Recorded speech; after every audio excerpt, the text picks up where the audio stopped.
हाँ जी दोस्तों, कैसे हैं आप सब। और उम्मीद करता हूं कि बिल्कुल अच्छे होंगे, बिल्कुल बिंदास होंगे। भाई बहुत सारी खबरें आई हैं, वो भी मैं आपको बताऊंगा, लेकिन चर्चा करेंगे ईशान किशन को लेकर के। ईशान किशन एक ऐसे बल्लेबाज जिन्होंने कि 200 रन बनाया, सबका दिल जीता, लेकिन उसके बाद ऐसे लगा कि 200 रन क्यों बनाए ईशान ने, क्योंकि उसके बाद ही इनको टीम से बाहर का रास्ता दिखा दिया गया।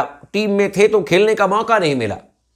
फिर T20 मैच में इनका धमाल चला, लेकिन उसके बाद फिर अचानक ही पता नहीं कौन से कमाल फैसले लिए हमारे कोच राहुल द्रविड़ ने, और उन्होंने कहा कि नहीं, हम जितेश शर्मा को मौका देंगे, ईशान किशन को मौका नहीं देंगे। हालांकि भारतीय टीम जरूर वर्ल्ड चैंपियन बनी, लेकिन ईशान किशन के साथ में किसने गलती की? क्या वाकई में गंदी राजनीति का शिकार हो गए ईशान किशन, या क्या वजह है? इसी पर चर्चा करेंगे। चैनल को जरूर सब्सक्राइब कर दीजिएगा, वीडियो को आखिरी तक जरूर देखिएगा ताकि आपको पूरी जानकारी मिल जाए और लगातार बने रहें स्पोर्ट्स टॉक के साथ में।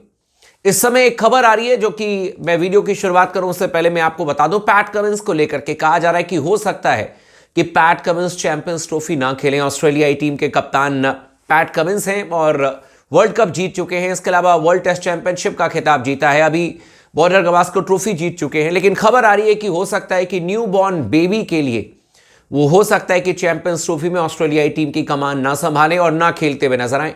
इस तरीके की खबर आ रही है। आई एम नॉट 100% श्योर, लेकिन मैंने ये खबर सुनी तो मैंने कहा कि आप तमाम दोस्तों को बता देता हूं। अब चर्चा करते हैं भाई साहब ईशान किशन को लेकर के। मतलब मजा आ गया था जब ईशान किशन ने 200 रनों की पारी खेली थी, और वो 200 रन ईशान किशन ने ओपन करते हुए लगभग 35 ओवर के आसपास में बना दिए थे। और अगर ईशान किशन थोड़ी देर और टिक जाते तो हो सकता था कि वो पहले बैट्समैन बन जाते जो कि 300 रन ओडीआई मैच में बना देते। जिस तरीके से वो बैटिंग कर रहे थे, लग रहा था कि भाई साहब बांग्लादेश के खिलाफ में बांग्लादेश में हल्ला बोल दिया ईशान किशन ने। मात्र वही पारी नहीं है जिसको कि याद किया जाएगा। इस बल्लेबाज ने, आप लोगों को याद होगा कि एशिया कप का पहला मैच था पाकिस्तान के खिलाफ में हम्मन टोटा में, जहां पर बारिश हो रही थी और अचानक ही भारतीय टीम ने एक एक करके तमाम बल्लेबाज खो दिए थे। रोहित शर्मा आउट हो गए, शाहिन शाह अफरीदी ने आउट कर दिया था, इसके अलावा विराट कोहली आउट हो गए थे, आपके श्रेयस अय्यर आउट हो गए थे, हैरिस रऊफ ने इनको आउट किया था, और साथ में एक और बल्लेबाज आपके आउट होकर के चले गए थे। 4 बल्लेबाज आपके आउट हो गए थे, शुभमन गिल। लेकिन किस बैट्समैन ने आकर के मोर्चा संभाला? ईशान किशन ने। और साथ में कौन खेल रहा था? हार्दिक पांड्या। दोनों ने मिलकर के भारतीय टीम की नैया को पार लगाया और एक ऐसे स्कोर तक लेकर के गए जहां पर कि हम मैच जीत सकते थे, लेकिन चूंकि बारिश आ गई तो वो मैच पूरा हो नहीं पाया। आपको याद होगा कि ईशान किशन ने वर्ल्ड कप के ठीक बाद ऑस्ट्रेलिया के खिलाफ में 2 लगातार T20 मैचेस खेले थे। हालांकि 3 पहले T20 मैच खेले थे और लगातार 2 मैचेस में 2 50 थे ईशान किशन के।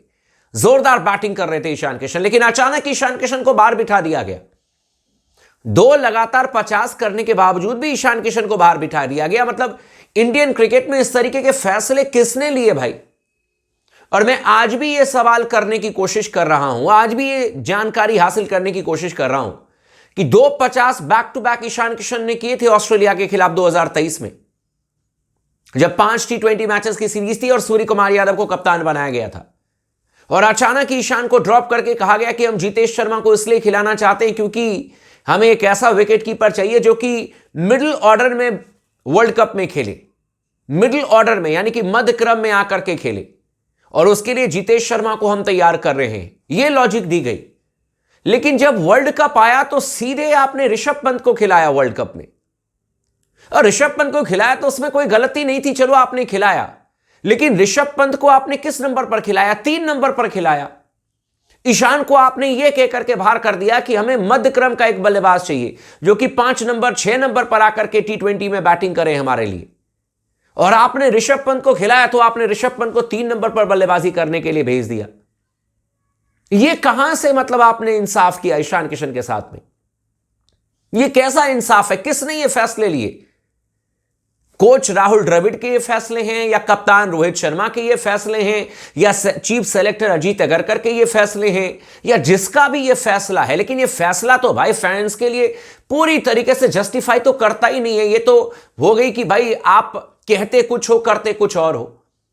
ये तो बिल्कुल ही करुण नायर वाली स्टोरी हो चुकी है ईशान किशन की, कि आपको एक बार थैंक यू वेरी मच कह दिया, आपको कंपटीशन से बाहर निकाल दिया।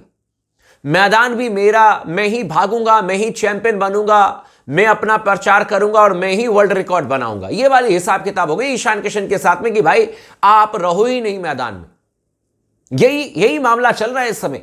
डोमेस्टिक मैचेस में ईशान किशन का क्या रिकॉर्ड किसी से खराब है क्या? लगातार रन बना रहे हैं, लेकिन जब टीम चयन की बात आती है तो हम उसको ले लेंगे, हम उसको ले लेंगे, हम उसको ले लेंगे। नहीं, मैं चाहता हूं कि चयनकर्ता ये भी तो कहें, या फिर सूर्य कुमार यादव या गौतम गंभीर ये भी तो कहें कि वो भी एक युवा खिलाड़ी है, हम उसको भी 7 मैच देते हैं।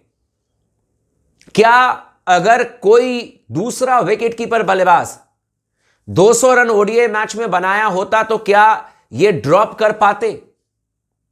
नहीं, मैं जानने की कोशिश कर रहा हूं कि ये ड्रॉप कर पाते क्या? ओडीआई मैच में शुभमन गिल को खिलाने के लिए आपने ईशान किशन को कहा कि भाई 200 रन बनाना भी आपके लिए पर्याप्त नहीं है। तो जब आप देखो, चाहे वो विराट कोहली हो, चाहे वो रोहित शर्मा हो, चाहे वो शुभमन गिल हो, जिसको कम उम्र में मौका मिलेगा वही तो बड़ा प्लेयर बनेगा। और बड़ा प्लेयर अगर किसी को जबरदस्ती बनाना है तो फिर कोई आपसे जीत नहीं सकता है। लेकिन अगर आप टैलेंट के बेस पर बनाना चाहते हो, प्रदर्शन के बेस पर बनाना चाहते हो, तो ईशान किशन किसी से पीछे नहीं है। लेकिन आपने कहा कि नहीं भैया, ये तो आप पीछे ही जाओ, साइड में जाओ, और फिर कहानी बना दी गई कि ईशान किशन जो है वो बीच सीरीज को छोड़ करके चले गए, ये मस्ती कर रहे हैं, ये पार्टी कर रहे हैं। क्या करे इंसान, क्योंकि ईशान को पता चल गया कि मेरे साथ में हो चुका है खेल भाई। उसके बाद ये डोमेस्टिक भी खेल रहे हैं, तो खेलने का क्या नतीजा मिल रहा है? लगातार रन तो बना ही रहे। बूची बाबू में रन बनाया, आपके दिलीप ट्रॉफी में शतक बनाया। हर मैच में तो बल्लेबाज शतक बनाते नहीं है। अगर हर मैच में बल्लेबाज शतक बनाते तो आप बॉर्डर गवास्कर ट्रॉफी क्यों हारते बुरी तरीके से, या वर्ल्ड टेस्ट चैंपियनशिप के फाइनल में आपकी टीम पहुंच जाती। लेकिन फिर वही वाली हाथ हो गई। मतलब मैं कई बार सोचता हूं यार कि अब हार्दिक पांड्या का केस आप देख लो। हार्दिक पांड्या को T20 फॉर्मेट की कही जा रही थी कि कप्तानी मिलेगी, सूर्य कुमार यादव को कप्तानी दी गई। इसके पीछे भी लोग अपने अपने रीजन दे रहे हैं, लेकिन सूर्या कम से कम कप्तानी में बेहतर कर रहे हैं, अच्छा कर रहे हैं। लेकिन यार ईशान किशन का केस तो समझ में ही नहीं आता।